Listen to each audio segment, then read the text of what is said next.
Welcome back. Pick Dogs, MMA, the best show out presents Fight Dogs. Don't worry about who got the right pick, who got the right prop. We got it all for you right here, man. Hey, Brad, how you doing out there, my man? Man, I am doing good. Can't complain. As you guys saw last week, we didn't have a show, but we are back. We do apologize for that, but it's a beautiful day in Denver today, and yeah, I got no complaints. How you doing today? Man, good over here in sunny side California, man. Last week we did have to take that week off, but we'll just talk about a few plays that you might have had on it or anything. Did you have any spots that you attacked on there? Any parlays or anything? Bro, I did, and that's why I'm pissed that we didn't have a show. I did take Jan Blachowicz as an underdog. That hit. I had a crazy one. I think it was like David Grant to win the fight in round three. It was just like a crazy throw up, and that shit hit. Plus Uh, 900. I sprinkled that. you I sprinkled sprinkled that. that? I Yeah. sprinkled that. Yeah, so and then I did take I didn't think Ryan Spann was gonna win that fight against Me Kutalaba. neither. Ian Kutalaba. Yeah, Yeah. that shit surprised me there, but all around I it was definitely a successful card when it comes to betting. How'd you do? Man, I went good, 1-1. Can't complain on my premium picks.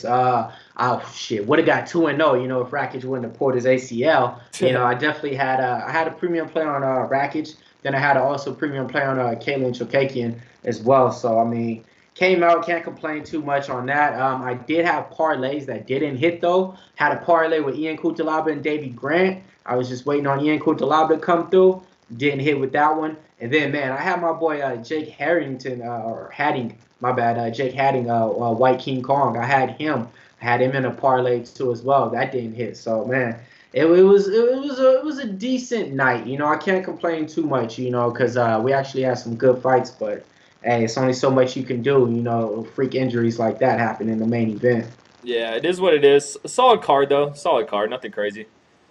Yes, sir. Yes, sir. So this week, man, welcome back. So we back, man. We got a full list of shows for you guys coming up throughout this year, man. Just to let you guys know, hey, you're gonna get this show every single week. Fight Dogs MMA, Wednesday, 7 p.m. Eastern time. That's where you're gonna get it. For now, time to bring on next week's fight. So we're talking about what That Holly Holm. yeah, Caitlyn Vieira versus I forgot the first name. Yeah. Holly Holm, main event, 40-year-old preacher's daughter, back in here. Just to give you guys a rundown, man. It's 11 fights on the card. Some of them are entertaining. It's actually two or three on the prelims I like. It's one we're gonna go over. I'll just go over all the fights though. You got Sam Hughes versus Elise Reed. You got Chase Hooper versus Felipe Corrales. I like that fight. Jonathan Martinez versus Vince Morales. Omar Morales versus Urso Medic. Y'all see what we doing here? Morales, Martinez, Morales. All right, man, let's keep it going. Jonathan Almeida versus Parker Porter. Alan Amadovsky versus Joseph Holmes. Poliana Pereira versus Tabitha Ricci. Eric Anders, your boy, versus Jung Park. Chad Ndikwe versus Durko Todorovic. And Michael Pereira versus Santiago Ponzinio. Holly Holm versus Caitlyn Vieira, man. So, man, out of all those fights, man, what's one of the one on the prelims you want to go over? Yeah, man, let's go over that Jonathan Martinez versus Vince Morales. That's gonna be a good one. Man, what a fight to start it off with, man. So just to let you guys know on this one, man, this fight's going to be taking place at the bantamweight division, 135 weight class. You got Jonathan Martinez stepping in, 15 wins, 4 losses, taking on Vince Morales on the other side, 11 wins, 5 losses. Both fighters coming off of wins, looking good. Actually coming off a 2-win streak for Jonathan Martinez. Same thing with Vince Morales. Last time Vince Morales was out there, he knocked out Louis Smoker in the first round. I was on the other side of that fight. I actually had Louis Smoker in that fight. Last time you seen Jonathan Martinez in there, I forget who it was against. I ain't on Tapology, but I know he got it done, and I know I played him, and I want to say he was a minus 220 favorite on his last fight. Just to give you guys some of the information I know, Vince Morales, I've been following this guy since LFA. LFA is another organization that you fight in before you get to the UFC. I was never too high on him. He had a great record and everything like that. Got to the UFC, faded him every single time I could versus Chris Gutierrez, won money on that. But I will say this: he turned it around now. Now he's training at a new gym, Syndicate, out there in Las Vegas. Since he's been in that gym, he's on a 2-fight win streak right now. Taking on Jonathan Martinez, who trains out of there. I want to say at Factory Muay Thai. So, you definitely got two good camps that's going to be putting up two good fighters right now. Vince Morales really needs a win. Jonathan Martinez bounced around in different weight classes, had problems making bantamweight, went up to featherweight and vice versa, stuff like that. So, how do you see this fight playing out, Brad? Yeah, I mean, it's a good fight. Both these guys, they've been in the game for a while. They've kind of flown under the radar. Jonathan Martinez has 9 fights in the UFC, which surprised me. But Martinez, he will have a tough weight cut for this one. He will be the bigger fighter. I hope he is able to make weight, but man, I like Martinez to win this one. I think he is the better all-around striker and all-around fighter. I do see this going to a decision, so I kind of like that as a prop play. But overall, if I'm doing anything, I'm taking Jonathan Martinez as a parlay piece. I just think he's gonna be able to piece him up on the feet. He has better striking, so unless Vince catches him with something, I see Jonathan Martinez winning this one. Got you. Yeah, man. I'll pretty much second what you're saying right here. I ain't gonna waste too much time on it. I like Jonathan Martinez in this spot. Opened up at a minus 190. He's all the way up to a minus 210. I think he's probably gonna close around a 220, 230 mark. One prop that you're talking about that I like. Hey, I'm with you. Fight goes the distance. You can get that at a minus 195 or a minus 180, wherever you like it. Shop around for the best line. But yeah, that's one prop that I actually like for that fight too. Fight to go the distance in that one. There we go. Yeah, it should be a good one. Nice little prelim. Yes, sir. Yes, sir. All right, man. Got the prelim out. Now it's time for the main card, man. So on this main card, you definitely got some fights on there that I'm gonna be attacking. That I actually like. From a betting standpoint. Yeah, I'll try to keep my feelings inside on those. So we'll start it off with the first fight, man. First fight kicking off the main card is going to be Eric Anders versus Jung Park. That's going to be taking place at the 185 weight. I'm sorry, yeah, the 185 weight light heavyweight division right now. Just to give you guys some lines on it, Jung Park opened up at a minus 220 favorite. Money's coming in on Eric Anders. Now he's all the way down to a minus 205, down to a minus 190. Come back on your board. You could have got him at a plus 185. Now you can get him at a plus 160 on there. When it comes down to it, man, it's going to be a good fight. I think on this one, a lot of people's betting the dog, Eric Anders. I actually have an interview later on tonight with Eric Anders. It's going to be my second interview with him. So it's going to be a tough fight on there, Brad. Who you got? Yeah, I was just gonna ask you that. Have you interviewed Eric Anders? Because back in college, I had a podcast with my boys, and he was like one of the first people that like allowed us to interview him. Just a hella cool dude, always down to interview. So I've always been a huge fan of Eric Anders. I love his story, things like that. But when it comes down to his fight, I mean, Jung, he's no joke. He's got good striking, things like that. Eric Anders, like I said, I love to watch him fight. He's one of those guys who some nights he just looks like a world beater, and some nights he's a little inconsistent. The problem with Eric Anders at times is he just throws one shot at a time. He doesn't really throw combos, things like that. But at the same time, man, he has a lot of power. He's very athletic. So, look, like you said, a lot of people are on the underdog Eric Anders. I would hop on this early. I'm taking Eric Anders' money line here. Like I said, I just think he has that one knockout power. John Young, he's good. He's a good striker, but he's not going to blow you away anywhere. So I'll take my chances with Eric Anders getting these good odds. Like it. Jung Park, aka the Iron Turtle, last fight fought RoboCop Gregory Rodriguez. Pretty much lost in that one, got knocked out in the second round. I was on Iron Turtle in that one. Before that, got a win over Tefon Nchukwu. I was on the right side of that one as well. Then had another win over John Phillips, Mark Andreo Barriot. When he comes down to it, he's an overall good fighter. He can do everything. He can mix it up, long jab. He can definitely wrestle, grapple. One thing he doesn't have, he doesn't pack power. So, he's not going to be the one in there just trying to knock you out or anything. But that value he puts up, I like it, pretty consistent at a fast pace. On the other side, your boy, Eric Anders, I mean, last time he fought, it was against Andrew Muniz. No disrespect in that loss, got submitted in that. It was his first time actually being submitted, I want to say, in the UFC. Could have been a second. Don't quote me. But before that, he had 2 fights against Darren Stewart. Looked good in the first one. looked pretty sluggish in the second one. Over here training at Fight Ready in Arizona, with Eddie Chow, Triple C, Ray Waters, up and coming prospect. Look for him in the UFC. Remember, we heard that name here first. He has people out there. The only thing is, it's not a lot of people out there his size to train with, and not a lot of people out there to push him. One of my guys that actually is a friend of mine that used to fight, Curtis Millender, he went out there to train with him about a year ago, so that's how I know about up and coming prospects out there and stuff like that. Roy Waters, drop the name again. All right, but coming down to it, yeah, let's go, your boy. I mean, let's go, okay? Like, let's go. I'm rooting for you. You know what I mean? So let's get it done, my dude. You feel Your me? boy. Let's go, man.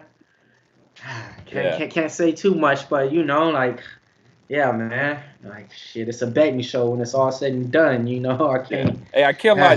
The Iron Turtle. That's a hard ass nickname though.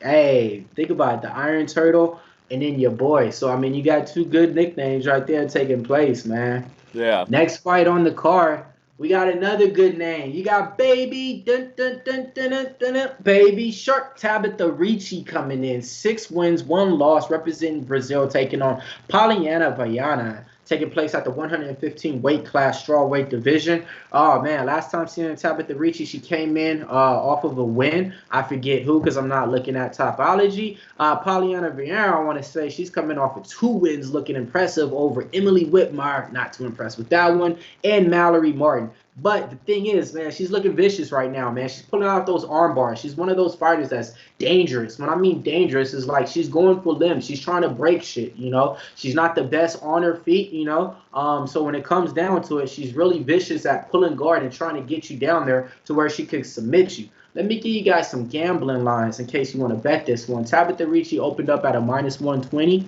Pretty much the line staying there. It's pretty much right there. I'm seeing a lot of people liking Poliana because of her size and stuff like that. When I say her size, she's 5'5", going against a fighter that's 5'1", so you can see the disparity in that. But when you look at it, Tabitha Ricci, she made her debut. I think she lost against Mira Ferro or something like that. No loss in that. No disrespect in that. And then comes back and gets a win. I like how she fights, man. She gets in and out. She's a wrestler. She goes aggressively for those takedowns. Once she's on top of you, she's pretty aggressive with it too. So, she's going to be the quicker fighter in there, the faster fighter. She's going to be able to pop shots when she wants to, set up takedowns when she wants to,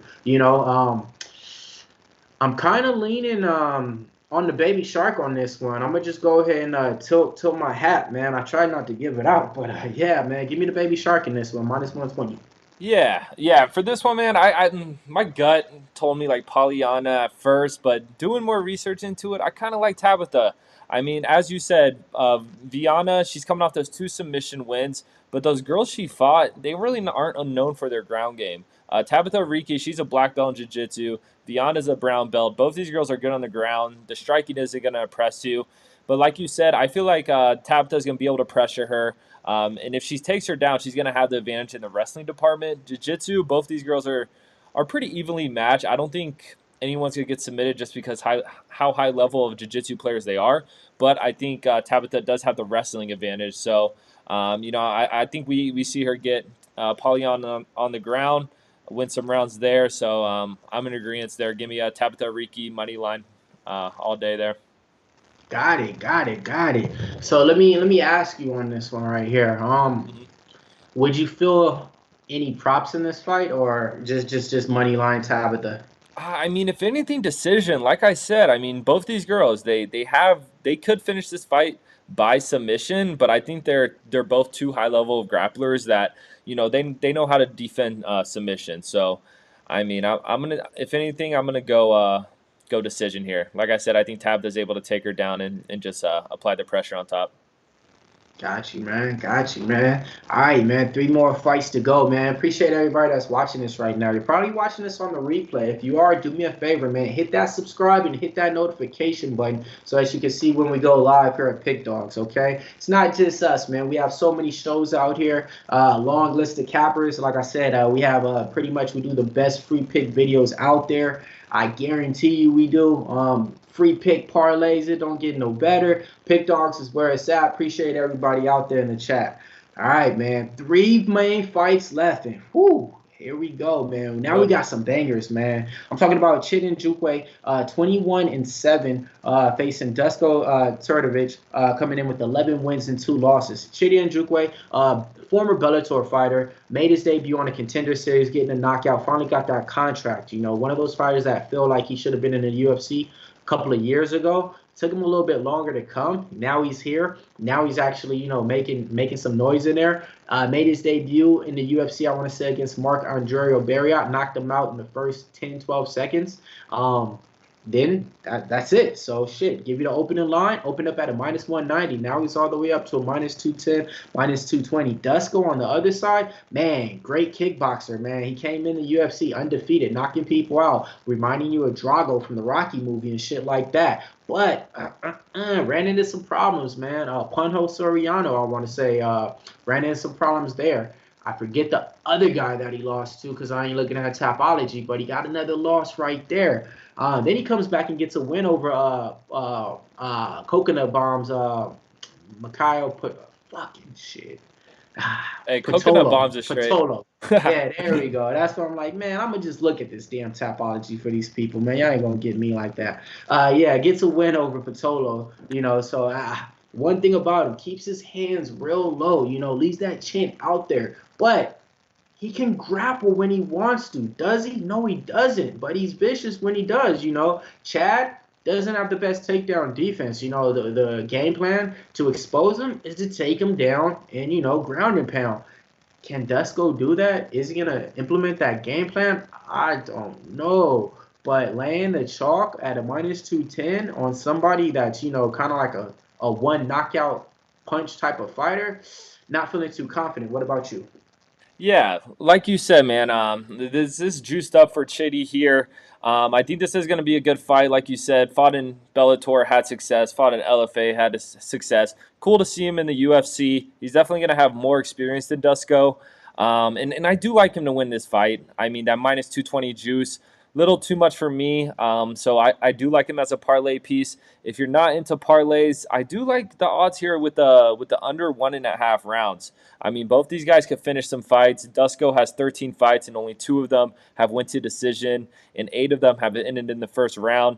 Chitty, on the other hand, has 28 fights. Only 8 of them have went to the decision, and he finished 15 fights in the first round. So, look, the stats show both these guys like to get out and get started quickly. So, yeah, if you're not into parlays, I like this under 1.5 rounds. Plus 132, and not too bad. Yeah, actually, that under 1.5 is a good look right there. I actually have one of my best bets on this fight. Keep in tune for that. It's definitely not no plus money like that, but hey, we're on the same book though. We're on the same book. Bet. So let's go, one? man. Co-main event Yes, time. sir. Who we got now? We got that. Santiago Ponzinio coming in. 28 wins, 5 losses. Taking on Pereira. 27 wins and 11 losses. This fight's going to be taking place at the welterweight division right now. Ponzinio last time stepping in the ring fought against Jeff Neal. Lost a split decision to that. He could have won that fight. A lot of people thought that, it was a debatable fight. I actually had Ponzinio in that fight. Before that, fought Miguel Baeza. I was on the wrong side of that. I had Miguel Baeza in that fight. He won by a split decision. Miguel Baeza was winning the first 2 rounds, and then Ponzinio just turned it up in the later rounds and put a clinic on. Before that, he fought Jing Luang, came back after taking 2 years off, got knocked out by Jing Luang. Let me remind you, though, the reason why he had to take 2 years off, had a bad infection, had something wrong with his toe, didn't know if he was going to be able to walk no more. Before that, he was on a 7-fight win streak with wins over Neil Magny and everybody else who had a name in that division at that time. Comes back and gets starched by Jing Luang, so a lot of people just kind of like wrote him off and stuff like that. But when it comes down to it, the pedigree of his resume, I mean, man, he fought everybody and everything. So why is he the underdog in this fight, right? Has you scratching your head. Pereira on the other side, man. This guy's been kind of impressive in the UFC, the backflipping dancing guy that comes out there, gets wins over pretty much Nico Price, gets wins over your boy Fiallo, who just fought. Takes 2 losses. The 2 losses that he got, really questionable. The reason why I say questionable is because he lost against himself. He gassed out against Tristan Connolly, where he was a big favorite. He gassed out just because he was in there doing backflips and everything like that. I want to say I think it was his first fight that he made his debut on, or something like that, or it could be his second. But pretty much he gassed out just by being stupid in the ring, dumb fight IQ. Then his next loss was against Diego Sanchez, which was a legal blow, and Diego Sanchez just took that way out the fight.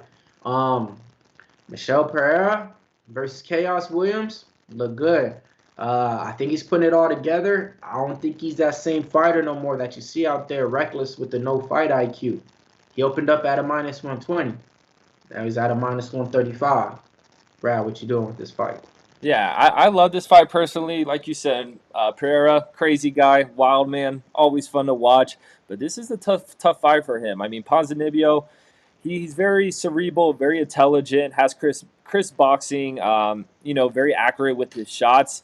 And, I like Pereira. I like his flying knees. I like his crazy shit. But I'm going to have to roll with Ponzinibio here. And I love this pick as an underdog.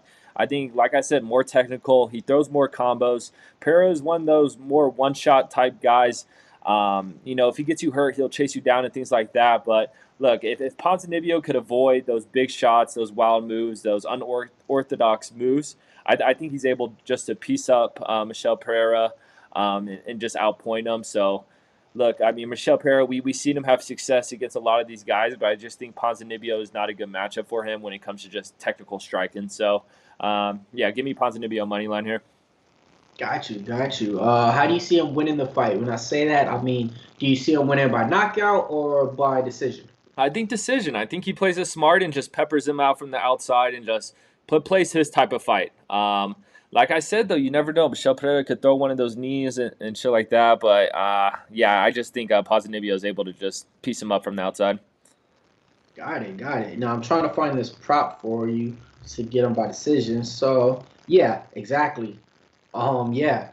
So, this is what I want to say on that. Yeah, one thing that we do over there, I learned from my boy Danny Betts. He put me up on. He's like, man, if you're gonna bet the fighter, bet him straight, and then bet him by the way that you think he's gonna win, and it sprinkles on more. Usually, you end up right. So, if you were to play Ponzinibbio wins by decision, it's plus 250. I'll take Mean, that's a nice little sprinkle to where you don't got to put the same amount that you would put on that money line unit. That could be half amount, quarter unit, whatever you want to put. But yeah, what I was just getting to that to get to this. My best read on this fight is that fight goes the distance. You can get that at a -145. The reason why I say that, Pereira is real durable, never been finished in the UFC. Same damn thing with Ponzinibbio. Besides that first time, him getting finished by Jung Wang. So that's one thing that I'm looking at in this fight. Also, too, because Pereira doesn't really have that knockout type of power, so he's going to be just putting on the volume out there and the pace. He wants to go the whole 15 minutes and show everybody what he can do in there. He's the same guy that jumps off the cage, goes up here, points up here, and backflips on top of you just to kick you. Like, it's the craziest stuff, So, yeah, that's one thing I like. And then I like Michelle Pereira right here, man. Damn, So, all right. yeah, I like Michelle Brad right here. I just leave it on that one, man. I like that guy right there. All right, we'll see. But yeah, man. So co-main event, I guarantee that's gonna be a banger fight, and I'm gonna take it one further. Like he doesn't really have too many finishes or anything like that. But if you ask me, I think Pierre might even win inside the distance in this one, man. I could just see it happening, man. Pierre is real big, man, and Ponzinibbio pressures a lot, and he can come in and catch him with something. But hey, we don't know. We'll see. We'll see. Yeah, I don't know. I feel like the public's on Michelle Pereira, so I don't know. I think Ponzinibio all day, but we will see. Like you said, this guy Alejandro in the comments, he says he's liking to go in the distance. So I feel you there. Give me Ponzinibio via decision there. Yes, sir. Ah, man, so what's up, man? We got one more fight to go over to give these people something to attack. Then we're gonna go over our best pick, best dog, and a lottery parlay. So now it's time for the main event, y'all. But hey, if you guys are watching this, I need you guys to really hit that like, hit that share right now, because we need to get in that UFC MMA algorithm out here. This is only our 5th show out here. So if you guys are watching this, like I said, definitely hit that like, hit that thumbs up. We don't ask for anything more than that. Yes, sir. Holly Holm steps in the ring, the preacher's daughter, the one and only, taking on Caitlyn Vieira. Who exactly? A lot of people don't know the name, so let's go over the betting lines. Holly Holm opened up at a favorite -210. Now she's all the way up at a -240, -250 on books out there. Last time you seen Holly Holm, she's coming in off a win. Last time you seen Caitlyn Vieira, same thing. She's coming off a win off of Miesha Tate in there. When it comes down to it, man, it's going to be pretty much a boring fight. How I predict this one, I'll keep my pick for the end of it. But who you got in this one? You going with the dog or you going with the preacher's daughter? Yeah, man, I'm gonna go with the preacher's daughter. It's crazy how, look, all respect to Holly Holm, but she just gets made events like left and right. Like it's like she's still living off that Ronda Rousey knockout, and that hype is still behind her, and the UFC just keeps pushing her. Look, all respect to her, but I think she does win this fight. I don't love it. Vieira. She's not that great. I mean, she looked all right against Miesha Tate in that win, but I just think, as you know, for Holly Holm, she has great boxing, great movement, and I think she's going to be able to utilize that against Caitlyn Vieira. I don't see how Vieira has success in the stand-up game in this one. So I just see, like you said, boring fight. Holly Holm using her distance, using her movement, just peppering her up all fight. But Holly Holm is 40 years old. She had some knee injuries, so I mean, I'm not rushing to the window to bet this, but if anything, give me Holly Holm via decision -110. I don't, as a 40-year-old woman, I don't see her just finishing this girl, but I do see her just outworking her, outvoluming her, and getting the win. I feel you, man. The last pretty much product of Jackson Week MMA, Holly Holm, the last one going strong and everything like that. When it comes down to women's MMA, pioneering there, came into the sport. She was one of the boxers in there, made her name off of knocking out Ronda Rousey. I want to say she was the biggest underdog in MMA at that time with that win. Ever since then, people start paying her a little notice and everything like that. Her losses, ain't no disrespect in that. Only lost to the best. Valentina Shevchenko, Amanda Nunes, Chris Cyborg, Miesha Tate, and Durandamy. The list of wins, though, I mean, goddamn, I mean, pretty impressive when you look at them, man. Raquel Pennington, Ronda Rousey, Megan Anderson, Raquel Pennington again, Irene Aldana, so yeah, I just like the way that she fights, man. She's one of those fighters to where I know what I'm gonna get every single time she's out there. She's gonna be punching. And then if you're not there when she's punching, it's cool. She's still going to be punching. So by the time you come in, you're going to get punched. She can clinch. She can keep you up against the cage. She's a big fighter. She's a physical fighter. You look at her physique. She's not a small woman. She doesn't fight like a small woman. She's not scared to get hit. She's been knocked out before. Like the list goes on. She's been champ before. She's been an underdog. She's been counted out. Like shit, like the experience is just a plethora of more shit I could go upon. Like when I look at the ways for her to win, I could see a head kick and knocking her out. I could see her winning by decision. When I look at ways for Vieira to win, I could think of maybe one path, and that's like a split knockout or something, or some shit like that. Caitlyn Vieira, let me keep you up to date. She doesn't throw that much of volume or strikes like that. The reason why is because she doesn't have the cardio like that. I think she only been in a 5-round fight one time. And on top of that, she's usually going for takedowns. But her coaches throughout the fight tell her to ease back on those takedowns because you get gassed too much. So she doesn't even do what she's great at. And what she's great at is wrestling and getting girls down to the mat. So she's not really going to be able to attempt that too much because she knows she has to go 25 minutes with a championship type fighter like Holly Holm, so she's not going to attempt too many takedowns. So now you're just playing in a Holly Holm's game. So what ways do you got to win, Caitlyn? Wait, which ways? I don't see any. Give me some Holly Holm right now. -110 wins by decision. I like it. I'm bolder than that though. Just give me some Holly Holm. Why I locked her up when she came out early. -210 on the plate. That's what I'm going to be eating that day. Oh, man. Like I said, women's MMA, I love betting it, especially when it comes down to to real skilled women. And real skilled women, they usually don't lose at a at a small rate, at a comparable rate. I'll just put it like that. I'm not betting on low level women who has potential, who could be a prospect. No, no, no. This is proven already. So like minus 210, pretty hefty. You might want to parlay that. You might want to parlay that with Jonathan Martinez to get you a better line out there. But yeah, man, give me some Preacher's Daughter, Holly Holm, and I actually think that she can even win by TKO. So I can't believe this is the fucking main event of a fight. Like this is disrespectful. Dana White, get it together, man. Get it to fucking together, Dana White. Goddamn. I mean, I'll still watch it, but shit, man. Yeah, I mean, any UFC event, any MMA, I'm watching. But I mean, it's like, come on now, And then it's like you said, how many main events you gonna get, Yeah, for real. Yeah, I feel you, man. Holly Holm all day. You want to roll into finish things off? Best pick, best parlay, best dog. Let's go. I'll start it off first, man. I gave you my best pick, man.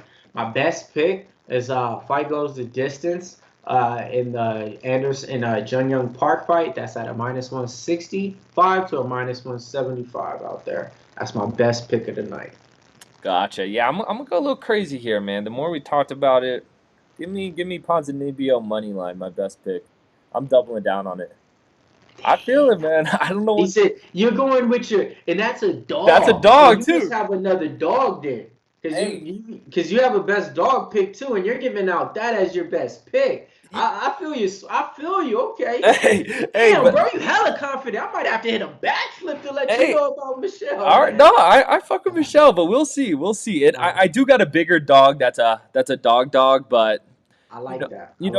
I feel like just value wise, I just love that pick so much. So shit, man. Honestly though, I'll be honest. So that's one of the fights to where I debate with all the time with people in Discord. I just tell them, yeah, you guys sent Pons? Yeah, hell yeah. I even build a case for them on why. Like, yeah, that's a great bet. It's a great fight. It's not a so it's like you're about to get value on Ponzinio. Like, so like I actually think no matter what, man, either side, it's kind of a great bet and a great fight because right now, like I said, you could have got Michelle when he was lower, minus 120, and now it's like you're getting Ponzinio and more money's coming on Michelle. So and it's so close of a fight, man. So it's one of those interesting ones. So yeah, but what do you want to roll into next? Best dog? Yeah, man. Start us off. All right, man. Best dog. I'm gonna go with my man. I like Skittles. You know what I mean? So give me some Chase Hooper. All right. Plus 152. Best dog on the card, man. He's facing Felipe Corrales, second fight on the card, man. Chase Hooper is one of those guys, came in from the Contender Series, made his debut. A real young guy, skinny, lanky, putting stuff together, training with Stephen Boy Wonderboy Thompson now. So, his striking should be better and everything. But he's one of those guys to where if he gets his hands on, he's going for the takedown. He's going to try to submit you. So he's deadly like that, and he's getting better, So, yeah, give me Chase Hooper plus 152. I like that. Yeah, if Chase could get a little bigger, I mean, he's just like a squirmy motherfucker on the ground. He puts you down, it just gets weird down there. So I've always been a Chase Hooper fan. Once he grows up, add a couple years, get some grown man strength, I think he's going to be a problem there. No one's going to want to fight that guy. Best dog for me, give me your boy. This may be a homer pick just because I love Eric Anders, but I like it. I like it. I mean, plus 175. I think these odds, I would have thought it would be Eric Anders maybe plus 120. So. Yeah, give me your boy. And you're just like everybody out there. Everybody is like, wait, what? Yeah. This line is way too off. Even Eric Anders said, hey, I feel disrespected by this number that I'm at. So it's like he's taking it personal on top of that, And I will say this. This is the type of fighter Eric Anders should definitely be able to beat and finish. Yep. So like this is the type of fighter to where, yeah, you get that knockout, you do the yep. And then they look at you and you're like, hell yeah. Be back. Like, this is that one, so I feel that. Let's go. I love that underdog pick on that one. Yeah, like you said, I think it's a good matchup for him. But yeah, lottery parlay.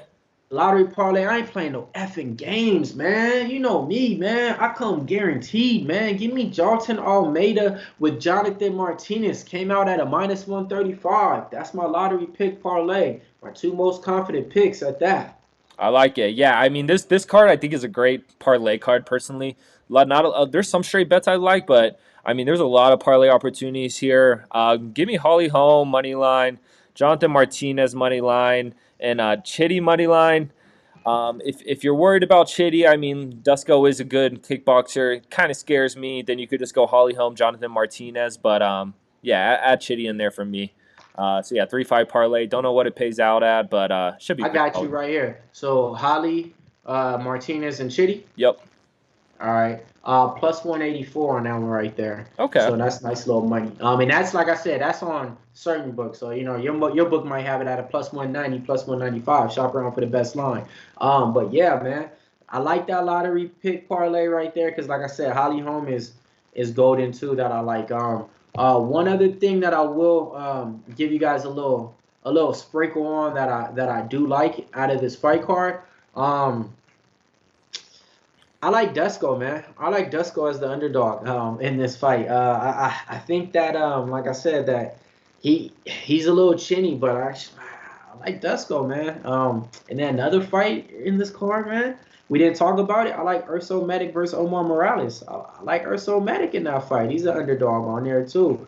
So do what you guys want with it. Look it up. Research it more.